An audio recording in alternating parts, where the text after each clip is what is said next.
The hardest thing to figure out about LeBron James at his peak might just be when exactly he peaked. LeBron hit another gear in the 2009 season, winning his first MVP and authoring one of the most incredible statistical profiles in NBA history. At 24, he had the perfect blend of youthful speed and explosive power. And in his second tour of Northeast Ohio, LeBron's offensive mastery produced incredible playoff moments. And those seasons are great choices, but during those championship seasons in South Beach, his ability to do almost everything might have taken him to heights that no one has ever reached. You are watching what greatness is all about. Where's Larry Bird in all this? Has it blocked by Elijah Wan. Michael Jordan saves the day. This series tackles one question: who was the best at his best? We start at the ABA merger and go through the best multi-year stretches, examining the legends who provided the most on-court impact. These are the greatest peaks.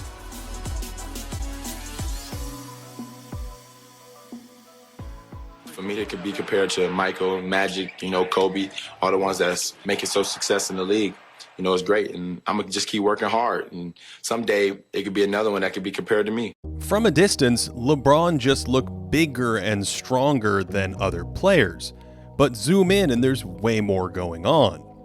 During those Miami years, his game was built around getting to the rim, and he approached the basket in just about every way imaginable. He drops his shoulder, goes off his left foot, and finishes southpaw here. But on this one, he dips the shoulder and jumps off 2 feet to float one in from short range. Here's another variant. He has a runway but springs into a jump stop, and fluid, adaptable athleticism was key to LeBron's finishing prowess. Of course, his size was a huge factor too, crossing back to the left, and notice how quickly the ball gets to about 10 feet so he can release it away from those long Tim Duncan arms. LeBron's mass was arguably more important than his length, able to plow through contact from defenders. Jimmy Butler gives LeBron a pretty healthy push here, and unlike lankier penetrators, it barely derailed the L train, and he still has the balance to explode for the stuff. LeBron was probably the best ever at absorbing blows in midair while still powering up a good shot, which requires incredible body awareness and reactivity. These reactions are automatic, subconscious movements. This contact blunts his vertical leap, so he adjusts by pulling the ball back and arching it over the defender. This is unprecedented neurological wiring in such a giant explosive body. Here, he has the instinct to dip his shoulder in front of the defender, who bounces off LeBron as he organically twists into a layup. Some of this is just physics. A 275-pound body moving at high speeds packs quite a punch. Paul George goes flying here, and again LeBron adjusts off his right leg and finishes with the left hand. And yes, it was reported that James weighed in at 270-something pounds during these seasons, slightly heavier than the 250 to 260 he supposedly played at in Cleveland a few years prior, and that zapped some of his acceleration. In 2009, his first step was quicker, and his combination of speed and power were at video game levels. If we're submitting entries into the all-time highlight competition, this first MVP year is the version to nominate. But that additional explosiveness was offset by a weaker outside shot, a game that wasn't quite as refined, and somewhat paradoxically, he wasn't a definitively better finisher on his drives back then. This is because he developed so many ways to finish at the cup, from contorting reverses to little spin moves that finished with a soft push shot. LeBron was a master of tempo, of controlling speeds. Take this drive into Duncan, where slowing down is the key to creating space for a gentle finish. Despite weighing more than Karl Malone, his agility and explosiveness were still guard-like, and with a screen he was surgical, attacking the position of the second defender. He leans the wrong way here, so LeBron rejects the screen and explodes in a straight line. Yet on this one, he feels the defender too far left, so he builds momentum going around the pick And then he's an unstoppable freight train, and that is just bionic strength and dexterity that would make Isaac Asimov proud. Oh yeah. There were more subtle tricks too. He knows Duncan waits to commit to a shot, so he upfakes on an explosive jump stop before stepping through for the layup. All of this made LeBron one of the best finishers ever. Among qualifying players, he has the highest field goal percentage season at the rim this century, and since he maintained comparable efficiencies in the playoffs, there's a great argument these are the best finishing seasons ever. These superpowers were only amplified in transition, where he could build ahead of steam and attack into open space. He just shed smaller players like they were mosquitoes. This is the android upgrade of what we saw in episode 5 from Magic Johnson, out sprinting everyone and changing directions at high speeds while completely under control. Size and speed are one thing, but LeBron's ability to decelerate, remain controlled, and flow into a move supercharged his fast break scoring. He could use those same half-court tools, change of tempo, varied jumping angles, and so on, only with a head of steam against backpedaling defenses. Even with big men in the paint, LeBron could shift on the fly. He's angling toward the middle here, but then slides left for 2. And there is a cerebral component to many of these. He throws a head fake to freeze a defender, and he's unstoppable with all that space to attack. Bron did this stuff to great defenders too. Andre Iguodala's hips are facing left here, so LeBron goes right, then Andre recovers so he gives him an inside out for the full spin cycle. In real time, the whole thing is a blur and it's free throws. It was basically impossible to slow down James in transition, running alongside him or recovering to the paint because of his width and change of direction. Here, the defender is basically even with him, but since he's so much smaller, he's essentially poster decoration. In short, LeBron was the most devastating transition scorer the league had ever seen, and 2012-13 is the best 2-year stretch in Synergy's database, averaging an insane 1.4 points per possession in transition on over 4 opportunities a game, numbers he nearly replicated to a T in the postseason. The totality of all this made LeBron one of the best scorers ever, with his playoff runs in Miami stacking up incredibly well against just about anybody in league history when adjusting for opponent quality.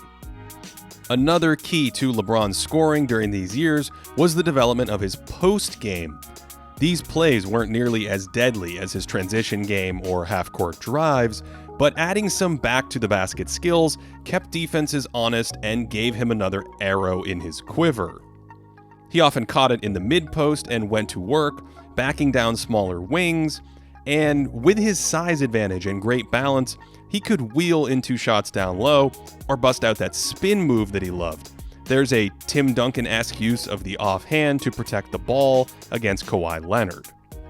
We often think of great scorers as having pretty fadeaways or nasty go-to moves, but LeBron's physical dominance and fantastic feel carved out hyper-efficient shots, and he balanced those shots with a respectable outside game. This was a shift from his younger years, where he was near the bottom of the league in outside shooting percentages, but in Miami he jumped above league average on his long-range shots. Behind a slightly smoother shooting motion, LeBron was more patient getting into his jumper, and as a result, he made about 42% of his long twos in Miami, a step up from the 39% he made in his final 2 years in Cleveland. He also improved by more than 3 percentage points from downtown after making only 34% of his threes between 2009 and 2011. So, during these seasons, LeBron's outside shot rounded out his incredible scoring game, but that was only half of his offensive equation because his playmaking talents helped take him to another level. Training in the pool. Baby, we can go anytime. You just let me know what's good for you. You can't get through Detroit training in no pool. You think Michael trained in the pool? No, I don't think so. Stop looking at my lemonade. Here I come, cannonball! Because LeBron was so effective driving to the hoop, defenses would counter by packing the paint forcing him to beat them with his jumper. Dallas did this to some degree in the 2011 finals, not overreacting to him as a shooter and then loading up on his drives. Tyson Chandler spies James instead of worrying about the weak side, and so two big men are waiting for him in the paint. When the Mavericks clogged these driving lanes like this, they were content with Mario Chalmers or Dwayne Wade beating them with outside shots. There was more to LeBron's huge scoring drop-off in that series than just Dallas's defense, but 2 years later, a fantastic Spurs team packed the paint again and made LeBron's driving gaps as narrow as possible. It was common for multiple Spurs players to converge on him in the lane, and this strategy limited LeBron's effectiveness more than any other series between 2012 and 14, although that improved jumper still made it a solid scoring series for James. And this is where a more diverse scoring arsenal made him so difficult to slow down, not only with outside shots, but by playing out of the post. Post play provided a different angle to attack from. Defenses couldn't really load up on any driving lanes in these spots, and because LeBron was such a gifted passer, it made doubling him down there a bit tricky. If teams weren't careful, a double team could create short, easy kickouts to three-point shooters, and a huge part of LeBron's offensive value was unlocking long-range marksmen out on the perimeter. With the Spurs clogging the lane, LeBron sets up a rim finish, but it's really a pass, and crafty deliveries like this gave shooters optimal breathing room. If he didn't throw it early, he had the strength to skip it across the court, where it was a longer recovery for the defense. That's just incredible speed from that position to beat the closeout. James might have been the best skip passer the league had ever seen, swinging it cross-court to his bandmates, and when teams tried to sit in his driving gaps, changing sides like this is a natural counter. Of course, LeBron also manipulated defenders. There's no indication he's passing as he turns the corner here, and the look away prevents this defender from playing the passing lane, and it's a clean shot. He could hit these same passes in transition against a wall of defenders. The velocity on that one buys the shooter more time, and again he uses his drive to disguise a delivery. That move sent Kevin Garnett in the wrong direction, giving Mario Chalmers all day to shoot. That driving pressure and a powerful dribble took him right into the teeth of the defense, where he could spray it around to wide open shooters. Miami shot 38% from downtown, with LeBron on the court in his final 3 seasons there, surrounding him with better three-point weapons and going to smaller, stretchier lineups. Unfortunately, their second best player, Dwayne Wade, was a poor three-point shooter, which wasn't an ideal fit next to James. Wade was coming off one of the great peaks in league history himself, and in many ways was functionally similar to LeBron. He was a dangerous finisher and difficult to keep out of the lane, and he could spearhead an entire offense with a pick-and-roll game as well. In effect, this made him LeBron's backup because the Heat could flank James or Wade with identical lineups. But since neither of them were really good spot-up shooters, on possessions initiated by Wade, LeBron was less valuable standing in the corner. A good shooter just ends up with a high percentage 3 there instead. Even though Wade-centric possessions were perfectly effective, Miami's best offense was LeBron ball, giving him the keys and letting him make the primary decisions. Miami actually excelled when James played without his sidekick, logging over 40 games without Wade during these seasons at a 57-win pace. With Wade, they were only a touch better, reaching a 59-win pace, and most notably, the Heat's offensive efficiency was slightly better without Dwayne. That Heat offense was good in the regular season and fantastic in the playoffs, a pattern that has held for LeBron's entire prime, which is a testament to his scoring and playmaking ability. Making him the centerpiece of a heliocentric system with the right finishers orbiting around him produced historically good offense because of his decision-making. For instance, take this pop quiz. Where's the optimal pass? Congratulations if you found it, because the Thunder were blindsided by that pass And for good reason. We've seen him snap it to this corner if the strong side defender slides over, and if he feels the weak side defender leaning toward the roll man, he could fire it to the other wing for more target practice. Some of these require elite reflexes, snapping off passes when an opening emerges, and here the roll man pops away from the hoop, and as LeBron looks for him, it takes a millisecond before he processes the cut to the basket and delivers a laser. Great passers not only deliver balls quickly, but they camouflage releases from a variety of angles. So when LeBron touched the paint, defenses had little indication of what was coming. A kick out to a shooter, a drop off to a big man, or a score. They basically all look the same until the moment the ball leaves his hands, and he usually chose the best option.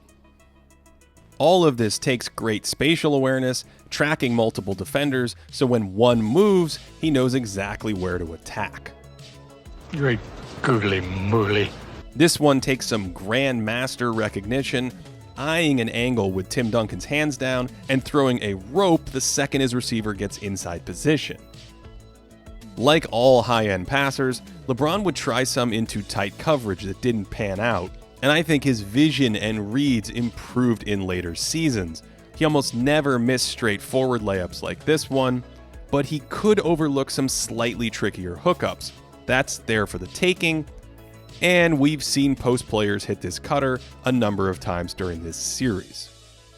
He also wasn't regularly tossing this lob pass to the roll man back then like he would in subsequent years, and sometimes his bounce passes could be a bit tough to handle for his big men.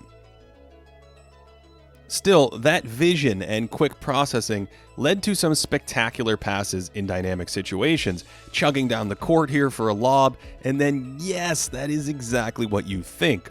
A touch pass where he leaves the ball hanging right in front of the rim. Between his visual processing and that fluid athleticism, there were moments where he was almost bird-like with some passes, able to anticipate openings and then snap off high-value dimes. In transition, he was a little Magic-like, pushing the pace with speed and forcing defenses to commit so he could drop it off. This is a three-man wall in the lane to barricade his penetration, and that leads to wide-open threes, and here OKC forms a wall at an angle, which creates an alley that LeBron quickly spots for free throws. You might have noticed how many of these assists were to Wade. He and LeBron had really nice chemistry on cuts to the basket, and while Flash was still a great offensive player in those seasons, the more he receded into a secondary role, the better LeBron's numbers became. His shot creation estimates with Wade in the game were in the 93rd percentile historically in the playoffs, but with Wade on the bench, they would have ranked 8th all time, almost perfectly matching his earlier numbers in Cleveland. His free throw rates with Wade dipped to the 93rd percentile, but without him they would have ranked 7th all time, again fairly close to his numbers as a Cav. So, as a result, LeBron's scoring went to another stratosphere in those playoffs with his Slash brother on the bench, surpassing even Michael Jordan with what would be the best adjusted numbers in playoff history. That's not an entirely apples to apples comparison, but it's part of why the Heat offense was more efficient, playing a larger brand of LeBron ball. So while LeBron was the centerpiece of an incredibly effective attack, all of his athleticism and computational power helped on the other end of the court, where he was a key component in Miami's defense. During their 4-year run, the Heatles frequently attacked ball screens with a second defender, which meant other defenders had to scramble behind the play as everyone recovered. And this blitzing of the pick and roll created a kind of frenetic approach on defense that required a ton of coordinated rotations and also forced a lot of turnovers. Sometimes this scheme asked James to sprint across the court to a popping big man.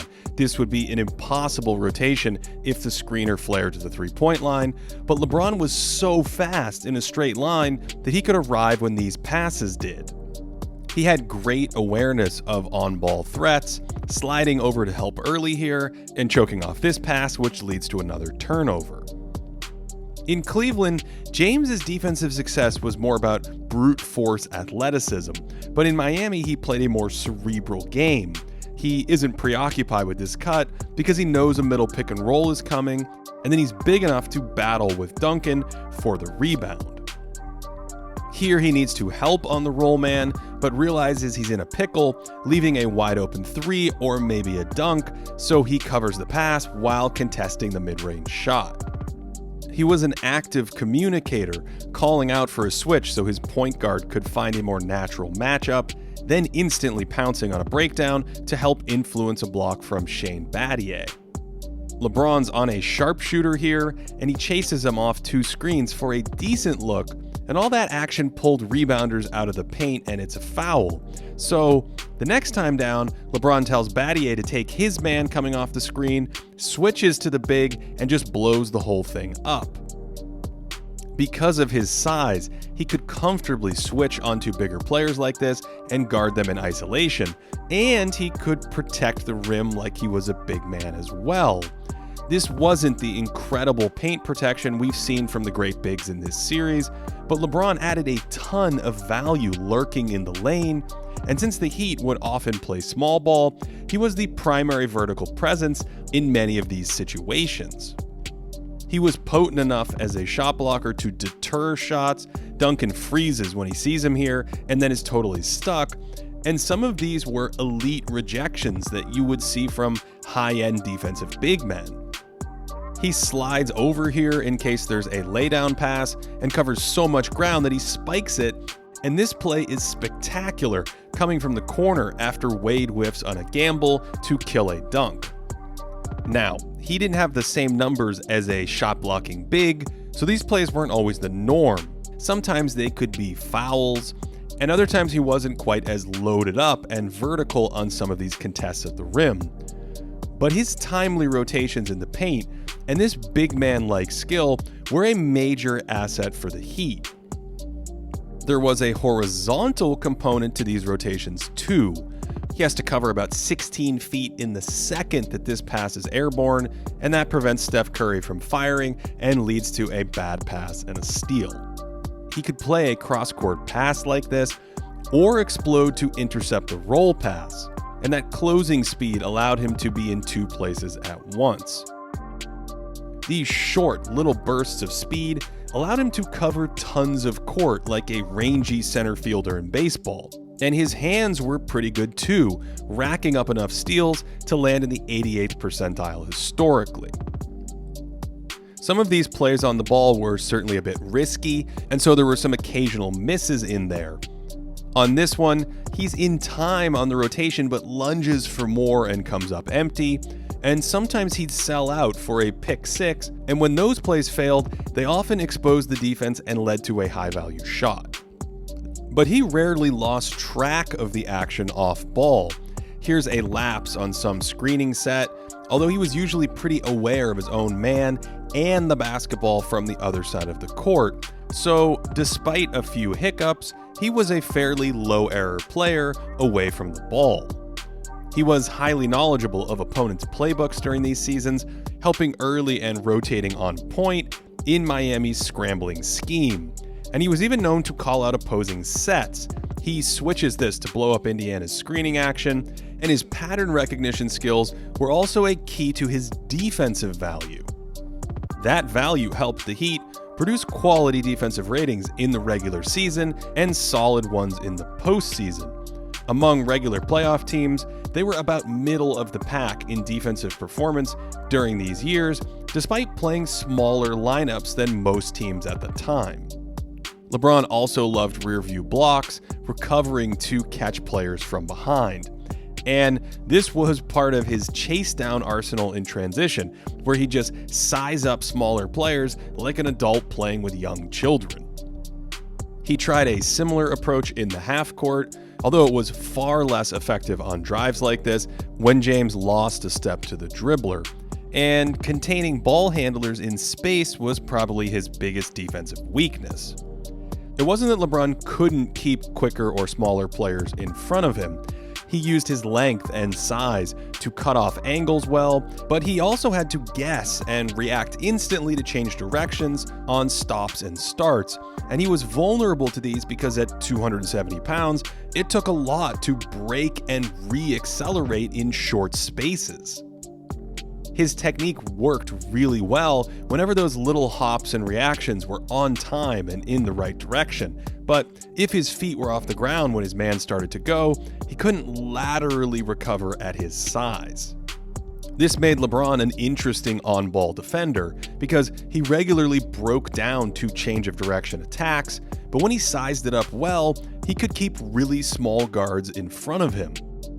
He was fairly successful, switched onto the shifty Tony Parker in the 2013 finals, and he was big enough to then switch onto Duncan and stonewall him in the post.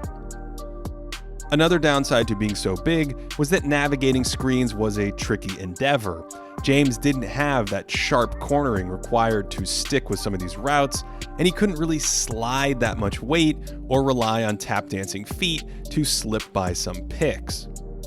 You see him go wide here, so he can chase with more of a running motion versus sliding, and because he was so broad, he offered a large screening target, which made it challenging for him to stay with smaller players when they ran around like this.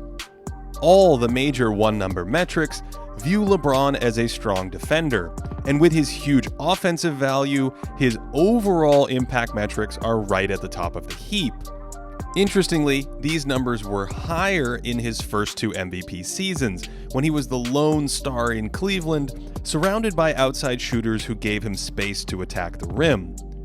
In Miami, he didn't have the ball as much, and his off-ball impact paled in comparison to his on-ball game.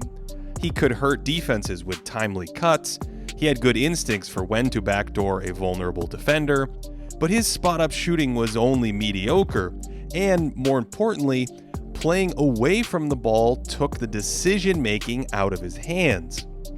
We've discussed scoring resiliency, but LeBron ball provided an overall resiliency that was difficult to scheme against because he could leverage his scoring and playmaking off of each other. He couldn't just plug into any offense and add the same value, but a well-constructed attack built around LeBron produced a championship-level offense. His high IQ, Swiss Army knife defense also made him one of the better perimeter defenders in league history, and that two-way impact probably made him the greatest floor raiser we've ever seen. So, given that he has a great argument as a top 10 scorer and top 10 playmaker ever, it's easy to see why so many people consider LeBron James the greatest player of all time. For more historical content and to support this channel, head over to patreon.com/thinkingbasketball and check out Thinking Basketball, the book, on Amazon. That goes deeper on a number of ideas explored in this series. There are also longer discussions on many of these players on the Thinking Basketball podcast, and if you're curious about stats from this video, there's an entire stat series on this channel. Otherwise, thanks so much for watching. I hope you enjoyed this one, and that wherever you are, you're having a great day. Cephalosha will throw in. Here is Durant for the